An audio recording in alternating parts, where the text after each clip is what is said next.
Ini yang sedang berlaku pada UMNO, jangan tidak tahu. Saya bawa ini. Jadi dia mau satu pencerahan dalam UMNO. UMNO pada sifatnya tak boleh begitu.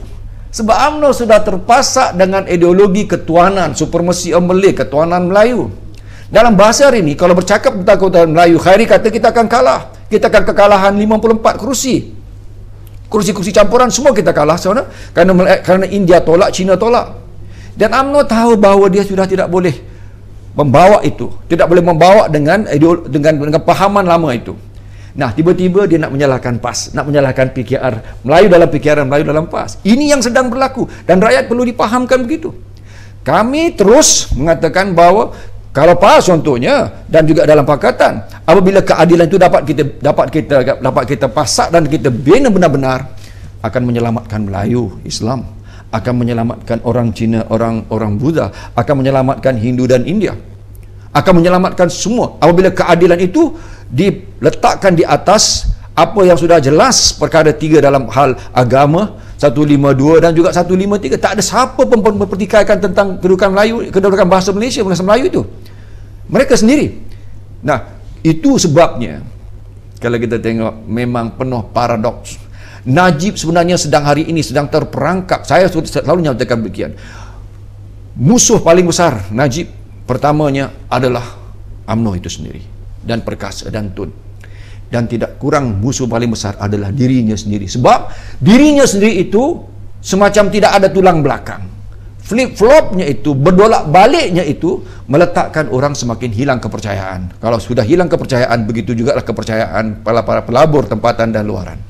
Ini mengesan kepada ekonomi dan pelaburan. Ini ada kesan langsung kepada rantaian impak dan dampaknya begitu. Jadi oleh kerana itu saya memahami begitu, ya, bukan saya memahami Najib sudah di satu persimpangan yang cukup kritikal, dan dia tahu kalau dia pergi juga dengan perkauman Melayu, ketuanan Melayu, dia akan kalah. Khairi begitu. Khairi berucap gegak gempita PWTC itu, tapi berdepan dengan gerakan pemuda UMNO yang membisu 1000 bahasa kerana mereka memberontak dengan ucapan-ucapan yang disebutkan oleh Khairi, dan ucapan-ucapan Najib pun terpaksa disulami dan disadurkan dengan menyuntik semangat Melayu itu juga. Jadi kita nampak semacam satu yang cukup bercampur sifatnya. Akhirnya orang kata nak ke mana dia sebenarnya Najib ini, sebab dia tahu bahawa dia ditentang oleh timbalannya, ditentang oleh ultra Melayu dalam itu, termasuklah yang merupakan seperti yang kata Datuk Seri Nazri Aziz itu, Mahathir itu bapa perkauman. Berdepan dengan itu, saya tidak ini saya mengulangi ungkapan-ungkapan mereka sendiri. Saya tidak mau buat tuduhan apa-apa. Tapi oleh kerana itu, di sini letaknya. Kalau mereka gagal untuk membunggarkan balik, ya, menghidupkan kembali ataupun re-engineer balik. Re-engineering ni bukan repackaging, tak boleh repackaging.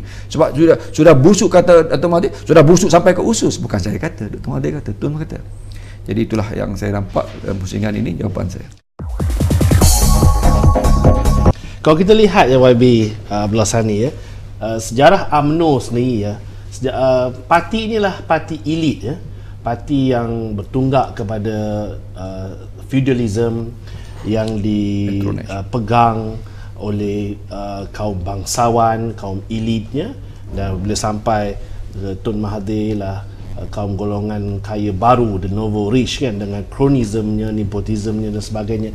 Sejauh mana UMNO selama 53 boleh membohongi bangsa Melayu bahawa UMNO ni lah parti yang dekat kepada hati orang Melayu yang marhain di bawah ni?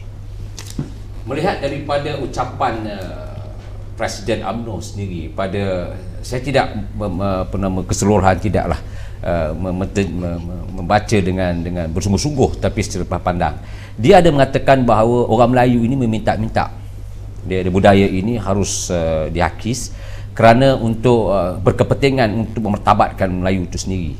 Saya nak tanya, siapa yang minta? Yang minta-minta ni siapa? Yang minta-minta daripada budaya daripada dulu sampai ke hari ini ialah budaya UMNO. yang mencerminkan, melahirkan kroni-kroni nepotismenya. Dan gelik di sekelilingi manusia inilah yang mencetus kepada satu gelomboran yang besar, iaitu satu kumpulan yang meminta-minta dari segi apa sekali bentuk sekalipun.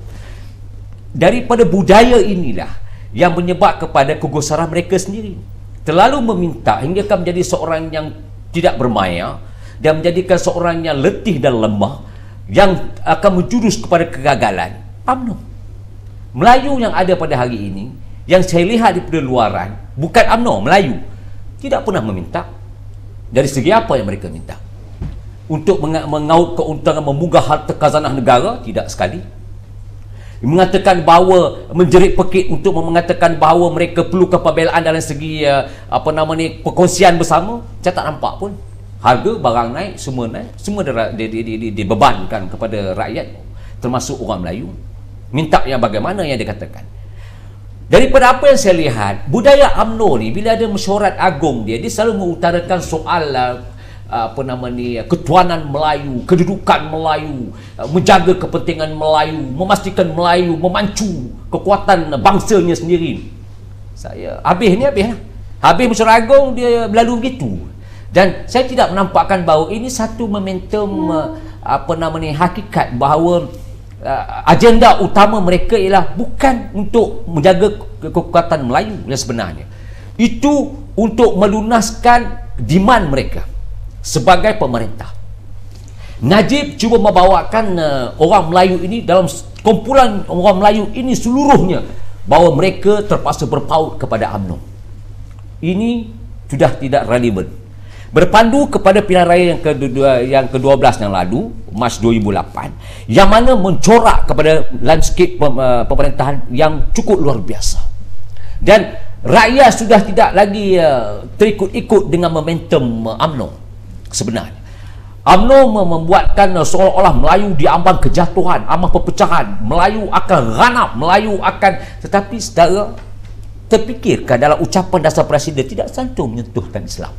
Kekuatan Islam itu macam mana kita nak sustainkan establishment Islam itu sebagai satu pandu arah untuk menjaga kepentingan Melayu. Tak disebut langsung. Yang disebut ialah kita pertahankan dengan darah untuk mereka pergi ke Putrajaya dengan bergugut cara bahawa kalau berlaku suatu huru-hara akan terjadi, seolah-olah negara tak ada penguasa. Apakah Najib mengatakan bahawa penguasa di tangannya? Ataupun adakah dikatakan undang-undang yang tidak bertamadun akan diwujud kembali sebelum kita mendapat kemerdekaan? Ini satu amaran yang saya anggap terlampau biadab. Dan saya menganggap bahawa pembohongan demi pembohongan berlaku dalam ucapan-ucapan dan juga retorik bicara soal perkepakasaan orang Melayu. Ini jelas.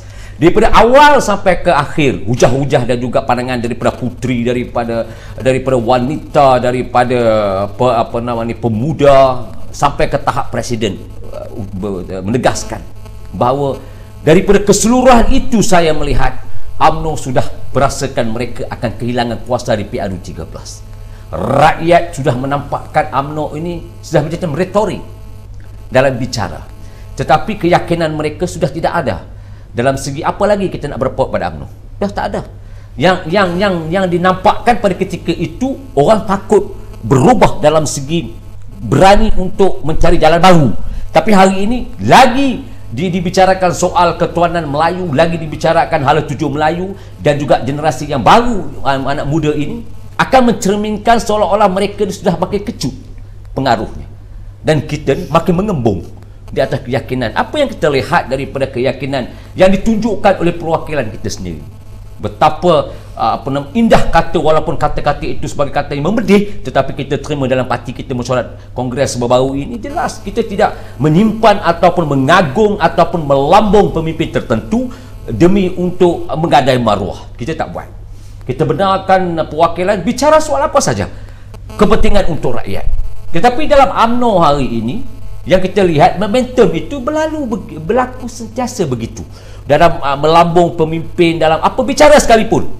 Tetapi jelasnya ialah conclusion yang saya lihat daripada dulu sampai sekarang, tidak ada keputusan dalam membentuk satu resolusi untuk mengangkat martabat insani. Tak ada. Yang mereka bicarakan berapa kontrak ini harus diserahkan kepada Melayu. Kerat mana kontrak itu diberikan? Memunggah harta rakyat tanpa batasan, memberi kepada mereka tanpa ada rasa ihsan kepada rakyat terbanyak.